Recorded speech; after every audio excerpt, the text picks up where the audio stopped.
Dobre, tak ďakujem vám za slovo. Teraz v tejto časti si povieme niečo ohľadom zmien v projekte.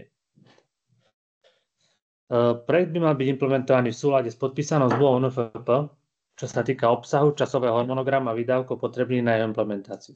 Rôzne externé a interné faktory môžu mať vplyv na realizáciu projektu a preto je umožnená určitá flexibilita pri implementácii projektu formou zmien v projekte. Zmeny by mali nastať len výnimočne a spravidla predtým, ako nastanú, čiže ex ante. A pri ohlásení musia byť dodržané určité postupy, o ktorých si povieme v ďalších častiach. Zároveň vám odporúčame akúkoľvek zmenu, ktorú budete chcieť predložiť, si ju vopred skonzultovať s projektovým manažerom spoločného sekretariátu, respektíve finančným kontrolorom v rámci prvostupňovej kontroly. Dôvod je jednoduchý, aby bola tá zmena predložená kompletne a dostatočne dobrej forme a zároveň mohla byť aj schválená.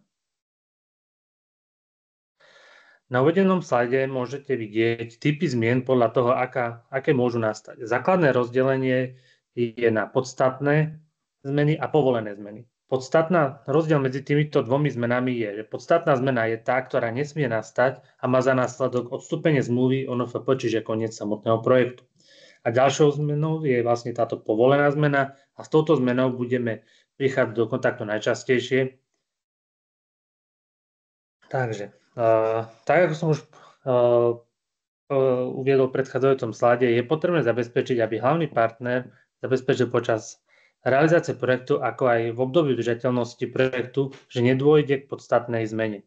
Význam a podstatná zmeny vychádza z článku 65 nariadenia o spoločných ustanoveniach a za podstatnú zmenu v projekte môžeme považovať napríklad ukončenie alebo premiestnenie výrobnej činnosti mimo oprávnené miesto realizácie projektu. V prípade, ak by nastala takáto podstatná zmena, riadiaci orgán odstúpi od samotnej zmluvy o poskytnutí nevratného finančného príspevku a hlavný partner je povinný vrátiť nevratný finančný príspevok a ak podstatná zmena nastane v období udržateľnosti, tak hlavný partner vráti alikvotnú časť nevratného finančného príspevku. Ako som už bližšie popísal rozdielne zmien, teraz prichádzame k povoleným zmenám, ktoré sa budú v projekte realizovať či už z pohľadu riadiaceho orgánu alebo zo strany hlavného partnera a projektových partnerov. Ich základné rozdelenie je, že môže nastať, že bude to zmena navrhovaná riadiacim orgánom, respektíve je to zmena navrhovaná hlavným partnerom, respektíve partnerom projektu. Teraz si povieme niečo bližšie o týchto plošných zmenách. To znamená, že zmena navrhovaná riadiacim orgánom je iniciovaná riadiaci orgán formou plošnej zmeny, napríklad legislatívnych zmien, aktualizácie údajov riadiacim orgánom a zjavných chýb v písaní, počítaní a iných zrejmých nesprávností. Výsledkom tohto typu zmeny je dokument zmena zmluvy o poskytnutí NFP vykonaný formou plošnej zmeny podľa paragrafu 22 odseku 6 zákona 121/2002 zbierky zákonov. Uvedený dokument obsahujúci zmenené časti zmluvy o poskytnutí NFP a jej príloh sa zverejňuje v systéme ITMS 2027+. V prípade, že hlavný partner nesúhlasí s plošnou zmenou, má právo do 20 pracovných dní, odkedy sa o nej to zmene dozvedel, odstúpiť od samotnej zmluvy o NFP. Takže tu na sledujúcom slajdu môžeme vidieť zmeny navrhované hlavným partnerom alebo respektíve partnerom projektu. Sú to tie, ktoré budete pravdepodobne zasielať najčastejšie na schválenie a môžu byť radené tromi typmi. Formálnou zmenou, malou zmenou a veľkou zmenou. Konkrétne príklady uvedených zmien nájdete v kapitole 3 prehľadná tabuľka zmien. Na nasledujúcom slajdu si povieme niečo bližšie k formálnej zmene, ktorá nemá vplyv na realizáciu projektu, ale výsledky formálnej zmene sú pre zmluvné strany záväzné. Najčastejšie formálne zmeny sú zmeny identifikačných a kontaktných údajov hlavného partnera, partnerov projektu, zmenu štatutárneho zástupcu, zmena sídla hlavného partnera projektu bez vplyvu na zmenu miesta realizácie projektu, respektíve zmena čísla bankového účtu, ktorá by som povedal, že je jedna z najčastejších a iné. Zároveň by som vás týmto chcel požiadať o aktualizáciu kontaktných osôb v projekte, ktoré budú implementovať projekt. Je to z tohto dôvodu, že veľakrát sa nám stáva, že budeme vás chcieť skontaktovať a daná osoba už nepracuje, respektíve sa stáva, že kontaktujeme starostu, respektíve primátora, ktorý to aj tak stále deleguje na nejakého zamestnanca a preto je to lepšie, ak máme ten kontakt už priamo na osobu, ktorá bude vykonávať tú implementačnú činnosť. O formálnej zmene hlavný partner, respektíve partner projektu informuje spoločný sekretariát alebo prvostupňovú kontrolu a zmena sa vždy zaeviduje do údajov v informačnom systéme ITMS. Takže ďalšou zmenou, o ktorej si povieme niečo, je malá zmena. Zo skúsenosti môžeme povedať, že je to asi najčastejšie sa opakujúca. Malá zmena je taká, ktorá nemá zásadný dopad na projekt a je to najmä zmena harmonogramu realizácie aktivít a zmena rozpočtu projektu do 20%. Malú zmenu je potrebné predložiť prostredníctvom systému ITMS 21+. Malú zmenu je možné požiadať aj ex post v najbližšej monitorovacej správe na úrovni partnera alebo hlavného partnera sa potom následne vyskytuje možnému riziku negatívneho posúdenia zmeny a to z toho vyplývajúcich neoprávnených výdavkov. Najčastejšie malé zmeny sú zmena harmonogramu realizácie projektu bez posunu termínu ukončenia celkovej realizácie projektu, zmena rozpočtu viac ako 20%. V prípade viacerých zmien, keď bude realizovaný projekt, to znamená, že do týchto 20%, po ich spočítaní prekročí sa hranica 20%, ktorá bola definovaná, bude následne takáto zmena vyhodnotená ako veľká zmena a bude postupovaná postupom pre veľkú zmenu.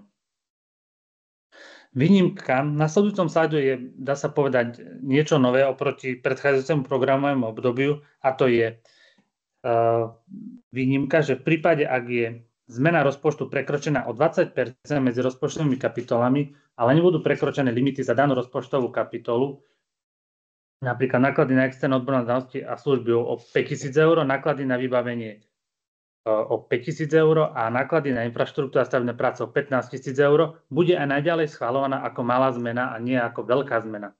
Je to novinka a veríme, že sa to uplatní a bude mať prínos alebo zrýchli to implementáciu ako pre vás, tak aj pre nás. To bude výhodné. Uvedené limity neboli v predmetom programom doby uplatňované. Ďalej si povieme niečo o veľkých zmenách.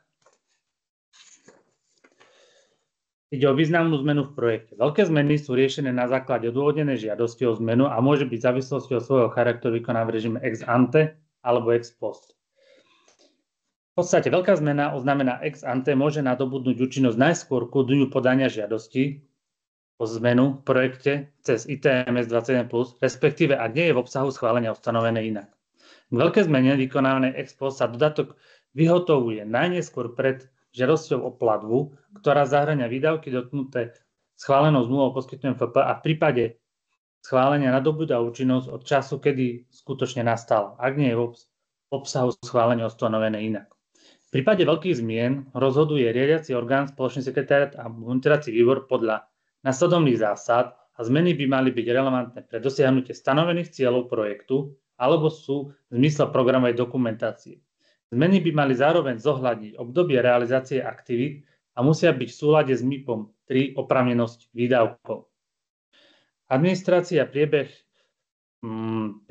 prostredníctvom ITMS, informačného systému ITMS 21+, a žiadosť o veľkú zmenu podáva hlavný partner. Nie partner, nie hlavný cezhraničný partner, ale iba hlavný partner. Výsledok konania o žiadosti o zmenu v projekte môže byť schválená, zamietnutá, respektíve čiastočne schválená požadovaná zmena. Na záver v poslednom slide by som vám dal do pozornosti túto prehľadovú tabuľku, ktorá je uvedená na strane 11 MIPu 8 zmeny v projekte, kde môžete v prehľadnej forme vidieť najčastejšie sa opakujúce zmeny. Tieto zmeny následne budete si vedieť zaradiť, či je to malá zmena, veľká zmena, kto ju musí schváliť a akým bude prebiehať, akým procesom schváľovania bude samotná zmena prebiehať. Čiže viete si potom aj odhadnúť nejakú časový rámec, ako dlho môžete čakať jej schválenie. A zároveň dávam do pozornosti aj zmeny viazané na českých príjemcov dotácie zo štátneho rozpočtu Českej republike, kedy je napríklad potrebné podávať aj žiadosť o zmenu rozhodnutia spolufinancovania, ktorá musí byť poskytovateľom dotácie doručená do konca lehoty pre dosiahnutie účelu projektu.